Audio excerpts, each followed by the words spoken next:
বিসমিল্লাহির রহমানির রহিম। ভাই ও বোনেরা, যে যেখান থেকে আমাকে দেখছেন এবং শুনছেন, আপনাদের সবাইকে আমার সালাম, আসসালামু আলাইকুম।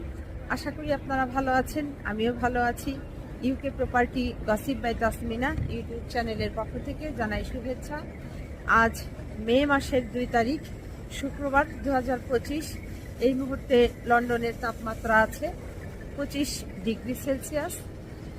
তো আজ আসলে আমার ঘর থেকে বাহির হবার কথা ছিল না, কিন্তু হঠাৎ করে মনে হলো যে কাউন্সিল ট্যাক্স বিলটা দেওয়া হয়নি, আর আজ হচ্ছে লাস্ট ডেট। যদি না দেই তাহলে আবার অন্যরকম ঝামেলা হতে পারে। তো সেই ঝামেলাকে অ্যাভয়েড করার জন্য কষ্ট করে হলেও চলে এলাম। তো বের হতে চাচ্ছিলাম না আজ বাসা থেকে, এই জন্য যে সারা রাতভর অনেক জ্বর গিয়েছে, তারপরেও আসতে হলো, বের হতে হলো। তো বের হয়ে এখন খারাপ লাগছে না, মোটামুটি বেশ ভালোই লাগছে, ফ্রেশ বাতাস পাচ্ছি। তো যাই হোক, আজ আসলে যে বিষয়টি নিয়ে কথা বলতে চাচ্ছি সেটা হলো যে বাংলাদেশের মাদারীপুরের শিবচর উপজেলায় একজন মা তার 15 বছর বয়সী প্রতিবন্ধী ছেলেকে ব্রিজ থেকে আড়িয়াল খাঁ নদের পানিতে ফেলে দিয়েছে।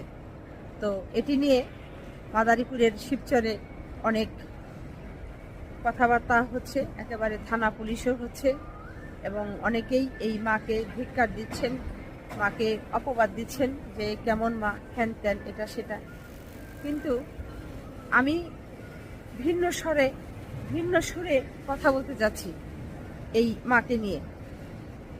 এই মা সম্পর্কে আমি যেটি পত্রপত্রিকাতে পড়ে জানতে পারলাম সেটা হচ্ছে এরকম যে এই মায়ের নাম হচ্ছে রিজিয়া বেগম, যার বয়স 46। তার স্বামী মারা গিয়েছে অনেক আগে, অনেক সৃষ্ট করে সে তার সন্তানদেরকে ভরণ পোষণ করতেছিল। এই নাসিরউদ্দিন, সে ছিল তার বড় সন্তান, যার বয়স 15 বছর। সে শারীরিক প্রতিবন্ধী, তার পা দুটো শুকনো, তারপর হাত দুটো শুকনো। সে হাঁটাচলা করতে পারতো না, হাত দিয়ে কোনো কিছু কাজকর্ম করতে পারতো না, সেই সাথে খাওয়া দাওয়াও করতে পারতো না। এই 15 বছর পর্যন্ত এই মা রিজিয়া বেগম তাকে সব কিছু করে আসছিল, সেবা দিয়ে আসছিল, সহযোগিতা করে আসছিল, তাকে খাবার দাবার খাইয়ে দেওয়া, তারপর যে খাবারটা খাবে সেটি অন্যর কোনো জায়গা থেকে মানুষের বাসায় কাজ করে সে অর্থটাকে জোগাড় করা, খাদ্য জোগাড় করা, তাকে গোসল করানো, তার যাবতীয় যা যা কিছু আছে এই মাই তার সন্তানকে এই গত 15 বছর করেছেন। এবং এই মহিলার, এই মায়ের আরও একটি সন্তান আছে, কন্যা সন্তান, যার বর্তমান বয়স 6 বছর। এই হচ্ছে একটা তার সম্পর্কে আপনাদেরকে ধারণা দিলাম কিংবা বললাম আমি যতটুকু জানি। এরপর পত্রিকাতে আরও যেটি বলা হয়েছে যে এই মা যেদিন বাচ্চাটিকে ওই শিবচরের একটি ব্রিজ থেকে আড়িয়াল খাঁ নদের পানিতে ফেলে দেয়, তখন সময় ছিল সন্ধ্যা 6টার মতো, 5টা থেকে 6টা এরকম। তবে স্থানীয় লোকেরা বলছে যে এই মহিলা তার 6 বছর বয়সের কন্যা সন্তানকে সাথে নিয়ে, এই 15 বছর প্রতিবন্ধী ছেলে নাসিরকে সাথে নিয়ে ওই ব্রিজে অবস্থান করছিল বিকেল 3টা কিংবা 4টা এই সময় থেকে। তার প্ল্যান ছিল যে ওই ব্রিজের লোকজনের চলাচল যখন একটু কমে যাবে তখন ওই এক ফাঁকে ছেলেটাকে ব্রিজ থেকে পানিতে ফেলে দিয়ে মেয়েটাকে নিয়ে চলে যাবে। অর্থাৎ এই মাটা সাংবাদিকদের সামনে যে কথাগুলো বলেছে, পরবর্তীতে থানা পুলিশ হয়েছে, তাদেরকে যে এটি স্টেটমেন্টে বলেছে যে তার আর মানে কষ্ট সহ্য হচ্ছিল না এই ছেলেকে ভরণ পোষণ করা, তারপর অভাবের সংসার, কেউ রোজগার করবার নেই, তারপর এই ছেলেকে যদি এখন এই জোগাড় যত্ন করতে হয়, তার পাশে যদি সবসময় থাকতে হয়, তাহলে তার সংসারে আরও যে সদস্য আছে, তার আরও একটা 6 বছর বয়সী ছোট একটা মেয়ে আছে, এদের মুখের ভাত জোগাতে এই মা কাজে যেতে পারেন না।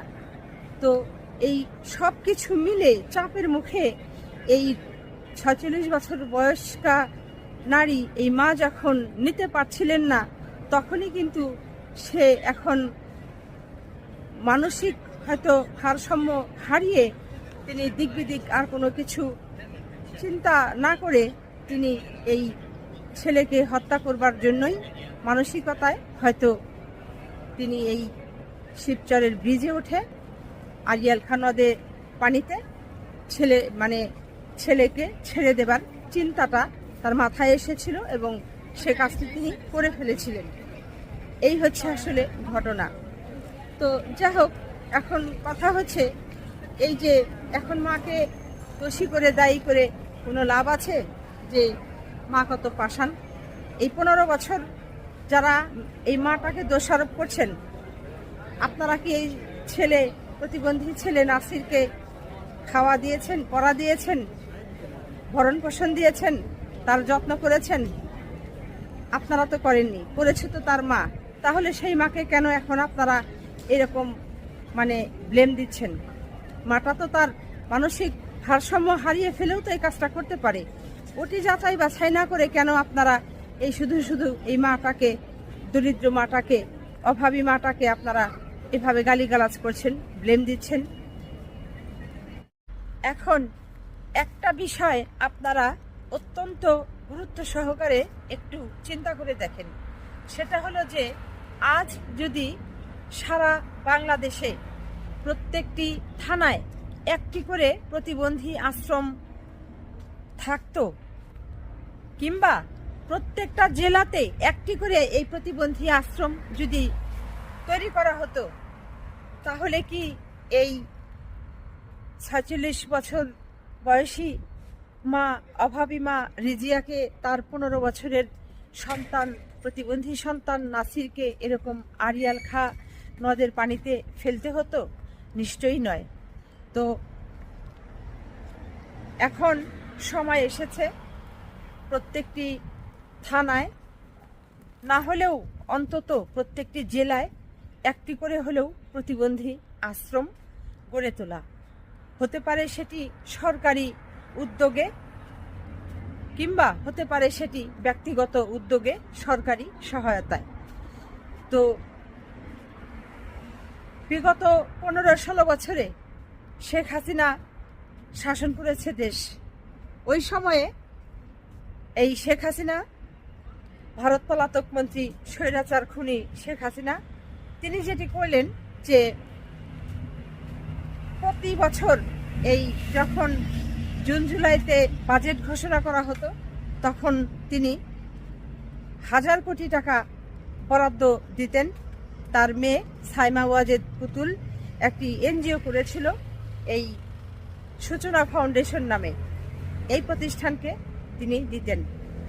আর সূচনা ফাউন্ডেশনের কাজ কি করবেন বলে তিনি অর্থটা নিতেন? তিনি বলতেন যে বাংলাদেশে যত এই অটিস্টিক মানুষ আছে, শিশু আছে, ব্যক্তি আছে, প্রতিবন্ধী ব্যক্তি আছে, তাদেরকে শিক্ষা, চিকিৎসা, সেবা, তারপর হচ্ছে তাদের অন্যান্য যে যাবতীয় দৈনন্দিন যে জিনিসপত্রগুলো লাগে সেগুলো তিনি সাপোর্ট দেবেন।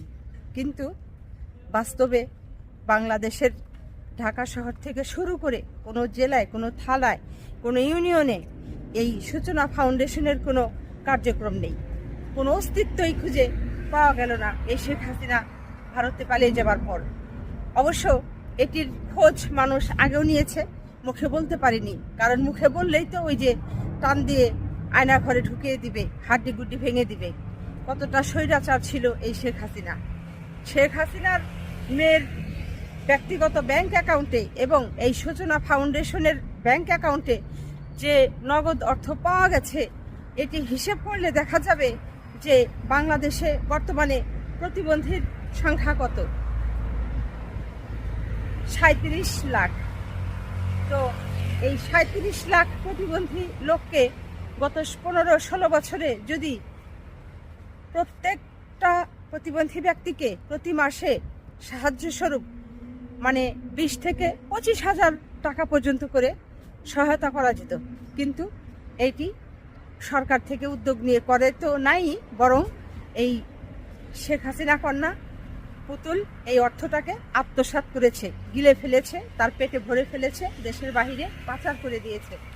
এখন তো সব কিছু বের হয়ে আসছে যে ভারতের বিভিন্ন ব্যাংকগুলোতে এই পুতুলের অ্যাকাউন্ট আছে এবং সেখানে কোটি কোটি রুপি তিনি জমা রেখেছেন এবং সেগুলোর ট্রানজ্যাকশনও এটি বের হয়ে আসছে যে এই অর্থগুলো সরাসরি বাংলাদেশ থেকে পাচার হয়ে ওই ব্যাংক অ্যাকাউন্টে ঢুকেছে। তো এই হচ্ছে বাংলাদেশের শেখ হাসিনা এবং তার কন্যা সাইমা ওয়াজেদ পুতুলের কায় কারবার। আসলে সবশেষে যেটি বলতে চাচ্ছি যে বর্তমানে বাংলাদেশে যে সরকার আছে, অন্তর্বর্তী সরকার, আপনাদের কাছে বিনীত অনুরোধ, প্লিজ এই সূচনা ফাউন্ডেশনের নামে যে অর্থগুলো আপনারা পেয়েছেন ব্যাংকগুলোতে, যে অর্থগুলো আপনারা জব্দ করতে পেরেছেন, এই অর্থগুলো দিয়ে আপনারা বাংলাদেশে যদি একটি হয় একটি, যদি 100টি হয় 100টি প্রতিবন্ধী আশ্রম গড়ে তুলুন। আসলে বলার অবস্থা তেমন একটা ভালো না, বিধায় কথা আর বাড়াচ্ছি না। তো সবাই ভালো থাকবেন, সুস্থ থাকবেন এবং আমার জন্য দোয়া করবেন। আমার এই চ্যানেলটিতে লাইক, কমেন্ট, শেয়ার এবং সাবস্ক্রাইব করবেন। আসসালামু আলাইকুম, আল্লাহ হাফেজ।